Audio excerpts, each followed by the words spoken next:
하나님 나라 복음을 살아가는 매일의 동행. 오늘 말씀은 민수기 17장 1절부터 13절의 말씀입니다. 여호와께서 모세에게 말씀하여 이르시되 너는 이스라엘 자손에게 말하여 그들 중에서 각 조상의 가문을 따라 지팡이 하나씩을 취하되 곧 그들의 조상의 가문대로 그 모든 지휘관에게서 지팡이 12를 취하고 그 사람들의 이름을 각각 그 지팡이에 쓰되 레위의 지팡이에는 아론의 이름을 쓰라. 이는 그들의 조상의 가문의 각 수령이 지팡이 하나씩 있어야 할 것임이니라.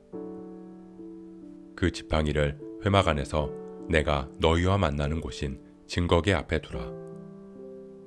내가 택한 자의 지팡이에는 싹이 나리니 이것으로 이스라엘 자손이 너희에게 대하여 원망하는 말을 내 앞에서 그치게 하리라. 모세가 이스라엘 자손에게 말하매 그들의 지휘관들이 각 지파대로 지팡이 하나씩을 그에게 주었으니 그 지팡이가 모두 12이라. 그 중에 아론의 지팡이가 있었더라. 모세가 그 지팡이들을 증거의 장막 안 여호와 앞에 두었더라. 이튿날 모세가 증거의 장막에 들어가 본즉 레위 집을 위하여 낸 아론의 지팡이에 움이 돋고 순이 나고 꽃이 피어서 살구 열매가 열렸더라. 모세가 그 지팡이 전부를 여호와 앞에서 이스라엘 모든 자손에게로 가져오매 그들이 보고 각각 자기 지팡이를 집어들었더라. 여호와께서 또 모세에게 이르시되 아론의 지팡이는 증거계 앞으로 도로 가져다가 거기 간직하여 반역한 자에 대한 표징이 되게 하여 그들로 내게 대한 원망을 그치고 죽지 않게 할지니라. 모세가 곧 그같이 하되 여호와께서 자기에게 명령하신 대로 하였더라. 이스라엘 자손이 모세에게 말하여 이르되 보소서 우리는 죽게 되었나이다. 망하게 되었나이다. 다 망하게 되었나이다. 가까이 나아가는 자 곧 여호와의 성막에 가까이 나아가는 자마다 다 죽사오니 우리가 다 망하여야 하리이까.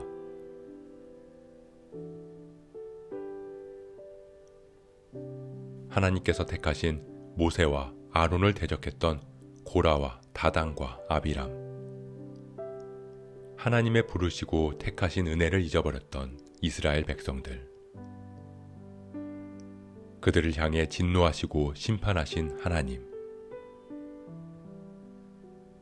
이스라엘 백성들은 하나님의 심판을 보았습니다. 땅이 갈라져서 고라와 그 가족과 모든 물건들을 삼켜버린 것을 보았고 향로에서 불이 나와 분향하던 250명을 삼킨 것을 보았고 연병이 돌아 백성들이 죽는 것을 보았습니다.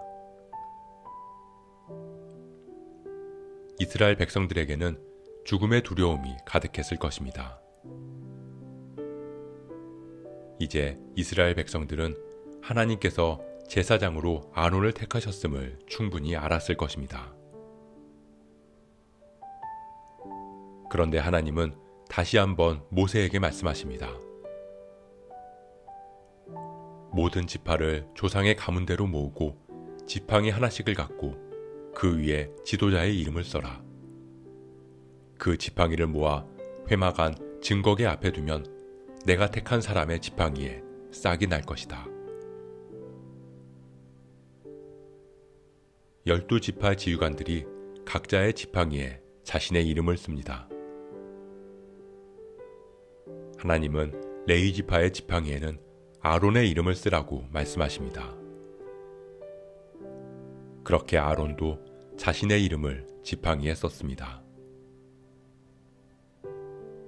모세는 지팡이를 모아 회막 안 증거계 앞에 두었습니다.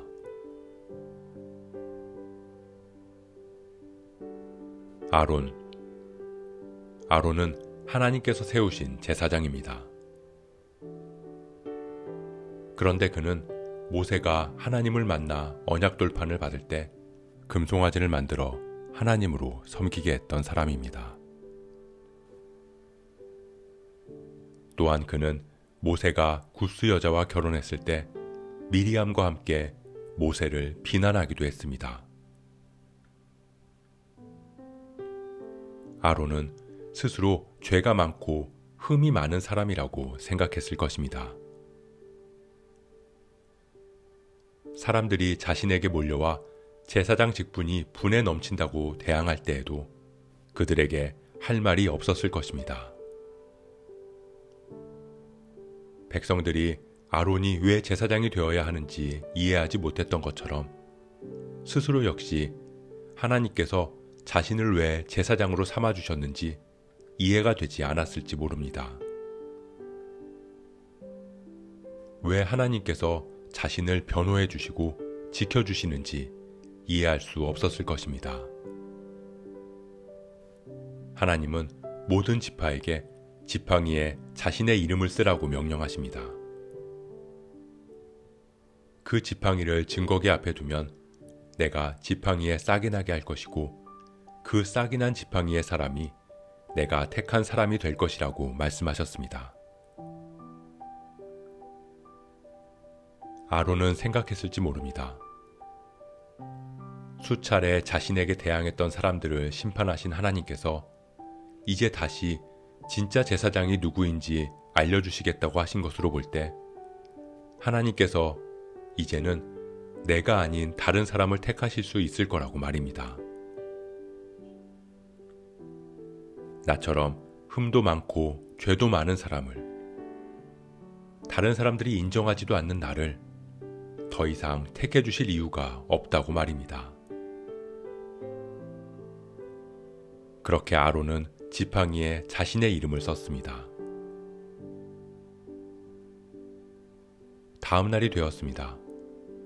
모세는 회막 안으로 들어가서 지팡이를 가지고 나왔습니다. 모세의 손에 들린 지팡이들 가운데 유독 눈에 들어오는 지팡이 하나가 보였습니다. 그 지팡이가 누구의 것인지는 몰라도 하나님께서 선택하신 제사장이 있는 것은 확실합니다. 그 지팡이가 자신의 것이 아닐지라도 괜찮습니다. 하나님께서 죄 많은 자신을 택해 주시고 반역하는 자들 앞에서 지켜주시고 지금까지 제사장으로 세워주신 것만으로도 감사할 뿐입니다.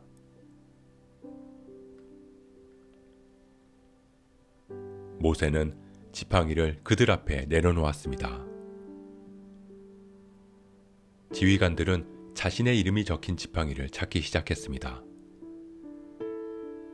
아론도 자신의 지팡이를 집어들었습니다.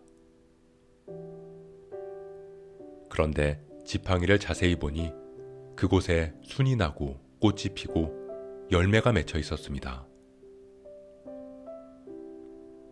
모세의 손에 들려 있었던 지팡이들 가운데 눈에 들어오던 지팡이. 그 지팡이가 자신의 지팡이였던 것입니다. 아론은 눈물을 흘렸을지 모릅니다. 자격도 없고 능력도 없고 흠도 많은 자신을, 그래서 사람들이 무시하고 대항했던 나를 하나님께서는 택해 주셨습니다. 사람들 앞에서 증명해 주셨습니다. 하나님은 아론의 지팡이를 증거계 앞으로 도로 가져다 놓으며 표징으로 삼게 하셨습니다. 이제 아론은 회막을 바라볼 때마다 자신을 택하고 세워주신 하나님의 은혜를 기억할 것입니다. 사랑하는 성도 여러분, 우리는 하나님께서 택하신 하나님 나라의 백성입니다. 하나님의 자녀입니다. 그렇게 하나님의 택함을 받았지만 우리는 연약해서 넘어지기도 합니다. 흠도 많고 누구도 모르는 은밀한 죄에 빠질 때도 있습니다. 그런 우리를 향해 악한 무리들은 그런 네가 하나님의 자녀냐? 네가 그러고도 그리스도인이냐? 라고 말하며 택함받은 우리를 대적합니다. 우리를 정죄합니다. 이렇게 죄 많은 나를 하나님께서 왜 택해 주시고 자녀 삼아 주셨는지 모를 때도 있습니다. 하지만 하나님은 우리를 부르시고 택하시고 세우심에 후회하지 않으십니다. 쌍난 아론의 지팡이처럼 십자가의 표징으로 우리를 인정해 주시고 다시 제사장으로서 하나님 앞에 설 수 있도록 하셨습니다. 그렇기에 십자가를 볼 때마다 우리는 다시 살리신 하나님의 그 은혜를 기억합니다. 스스로는 자격도 없고 능력도 없지만 하나님께서 택하셨기에, 하나님께서 자녀 삼아 주셨기에 우리는 자녀로서의 기쁨을 누리고 택함받은 자로서의 사명을 감당할 수 있습니다. 우리가 그 은혜를 잊지 않기를 소원합니다.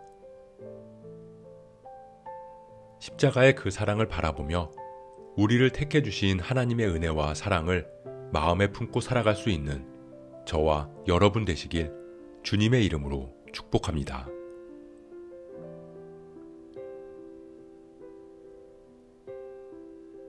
오늘 말씀 묵상하면서 기도함으로 마음에 새기겠습니다. 우리의 능력과 자격이 아닌 오직 하나님의 은혜로 우리는 살아갑니다. 우리를 자녀 삼아 주신 주님의 은혜로 우리는 하나님을 아버지로 부르며 그 사랑 안에서 살아감을 고백합니다. 사탄은 우리를 향해 내 속에 있는 죄를 보라고, 내 속에 있는 흠을 보라고, 그런 너는 하나님의 자녀가 될 자격이 없다고 우리를 참소하지만 하나님은 여전히 우리를 사랑으로 품어주시고 자녀된 우리를 인정해 주십니다. 우리가 그 은혜를 잊지 않게 하옵소서. 하나님의 사랑 안에서 그 사랑을 전하며 살아가게 하옵소서. 그렇게 주님의 자녀로서의 사명을 감당하는 우리가 되게 하옵소서. 이 모든 말씀 여전히 우리를 사랑으로 택해 주신 예수 그리스도의 이름으로 기도합니다.